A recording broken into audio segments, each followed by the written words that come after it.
जय श्री कृष्ण। जैसा कि हम जानते हैं कि अभी बरसात का मौसम प्रारंभ हो गया है और वृक्षारोपण के लिए सबसे अनुकूल समय है। इस वृक्षारोपण के अवसर पर हम आंवले का वृक्ष लगाएं, क्योंकि आंवले के वृक्ष की सनातन धर्म में अपनी ही एक विशिष्ट महिमा है। पद्म पुराण का एक दृष्टांत मुझे याद आ रहा है। एक जंगल में एक शिकारी था और शिकार खेलते खेलते वो थक गया और उसको बहुत भूख लगी, और जब उसकी दृष्टि आंवले के वृक्ष पर लगे हुए आंवले पर गई तो उसने उस पर चढ़ने का निर्णय लिया। आंवले पर चढ़ने का निर्णय लिया। आंवले पर चढ़कर जैसे वो आंवला खा रहा था, एक आध आंवला उसने खाया, और उसी समय, क्योंकि हम जानते हैं कि आंवले की जो डालियां होती है वो थोड़ी कच्ची होती है, तो वो उससे नीचे गिरा, और जैसे ही नीचे गिरा तो उसका देह छूट गया। अब जैसे ही देह छूटा तो यम के दूत उसको लेने आए, क्योंकि वो तो बड़ा पापी जीवात्मा था, मांसाहार सभी करता था, जीवों को मारता था। लेकिन वो यम के दूत उसको छू नहीं पाए। क्यों नहीं छू पाए? वो विचार करने लगे, हम इसको क्यों नहीं छू पा रहे हैं। तभी वहां साधु संतों का एक दल जा रहा था, तो यम के दूतों ने पूछा कि हम इसको क्यों नहीं छू पा रहे हैं। तो ये साधु संतों ने बड़ा हंस के कहा कि देखो, इसने अंतिम समय में भगवान का प्रिय आंवला ग्रहण कर लिया, और इसके इर्द गिर्द में भी आंवले ही पड़े हुए हैं, क्योंकि वो डाली जब टूटी तो आंवले बिखर गए।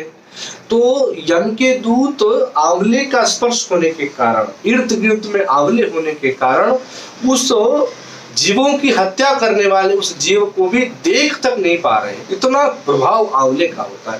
ये पद्म पुराण की छोटी सी बात मैंने आपको बताई, लेकिन हमारे धर्म ग्रंथों में और क्या क्या महत्व आंवले का है। प्रथम तो हम जानते हैं कि आंवले को आरोग्य के लिए बड़ा महत्वपूर्ण माना जाता है। जो नित्य आंवला खाता है, नित्य आंवले का सेवन करता है, कुछ तिथियां उसके लिए भी बताई गई है, उस पर हम चर्चा करेंगे। लेकिन आंवले के सेवन से चेहरे पर सुंदरता आती है। आंवले के सेवन से हमारी जो त्वचा है, इस पर एक सतोगुणी प्रभाव दिखने लगता है। क्योंकि देखो, आजकल बाजार में ऐसे कई ट्यूब्स, कई वस्तुएं हैं जो आपको गोरा होने का एहसास करवा सकती है या तो सुंदर होने का एहसास करवा सकती है, लेकिन वो सात्विक नहीं मानी जाएगी।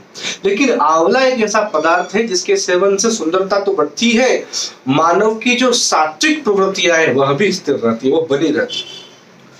अपना उसका एक महत्व है। इसके अलावा बालों के उपयोग के लिए आंवले का बड़ा महत्व माना गया है। शास्त्रों में लिखा है कि जो आंवले का लेप करता है मस्तक पर, वह भगवान को बड़ा प्यारा होता है। कई दिनों तक आंवले के लेप के बाद, आंवले को ग्रहण करने के बाद कई दिनों तक अगर उसका प्रभाव रहता है, उस दिन में अगर शरीर छूट जाए तो भी जीव मनुष्य भगवान को ही प्राप्त हो जाता है, ऐसा शास्त्रों में लिखा हुआ है। इसके अलावा जिसकी चर्चा में महत्वपूर्ण कई समय से करना चाह रहा था, आंवले के संचय से, आंवले के ग्रहण करने से, आंवले को घर में रखने से, उसमें भी विशेष कार्तिक महीने में घर पर रखने से धन की स्थिरता होती। जी हाँ, आप आश्चर्य करेंगे कि धन में इसका क्या संबंध हो सकता है, लेकिन आंवले का संबंध भगवान से है, नारायण से है, और नारायण का संबंध मां लक्ष्मी से है। इसीलिए कहीं न कहीं आंवले का संबंध लक्ष्मी जी से होता है। तो जिसके घर में लक्ष्मी की अस्थिरता है, धन तो आता बहुत है लेकिन उसका रुकना बड़ा मुश्किल है, तो ऐसी स्थिति में उसको आंवला ग्रहण करना चाहिए, आंवले का वृक्ष लगाना चाहिए, और उसमें भी कार्तिक महीने में आंवले का विशेष ग्रहण उसको करना चाहिए, विशेष वृक्षारोपण करना चाहिए। इसके अलावा आंवले को कब कब हम त्याग दें, किन किन तिथियों में हम त्याग दें, उसकी हम चर्चा करें। तो प्रथम तो पड़वा तिथि जो प्रतिपदा है, उसके अलावा षष्ठी, सप्तमी, नवमी और अमावस्या। इसके अलावा संक्रांति काल, ये जो समय है इसमें आंवले को त्यागना चाहिए। वार की अगर हम चर्चा करें तो शुक्रवार और रविवार, इस पर इसका त्याग करना ही चाहिए। इस दिन इनको ग्रहण नहीं करना चाहिए।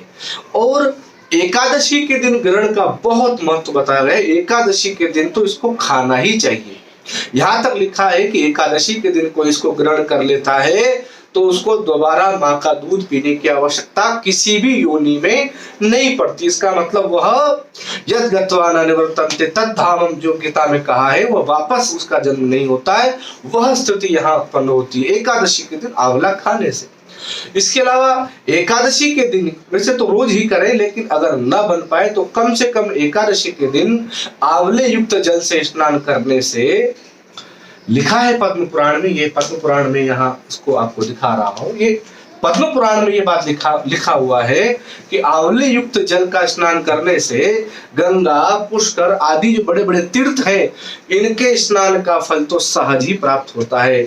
और यहाँ तक लिखा है कि आंवले के सेवन से, उसमें भी कार्तिक महीने में अगर ऐसा हो, तो बड़े बड़े यज्ञ अनुष्ठानों के बराबर का फल उसको सहज प्राप्त होता है। तो आंवले को भगवत रूप मान करके ही उसको ग्रहण करना चाहिए। और आंवले की एक छोटी सी चर्चा आज हमने आपको की है। मैं ऋतुराज शर्मा। आप हमारे चैनल को लाइक और सब्सक्राइब करते रहिए। जय श्री कृष्ण।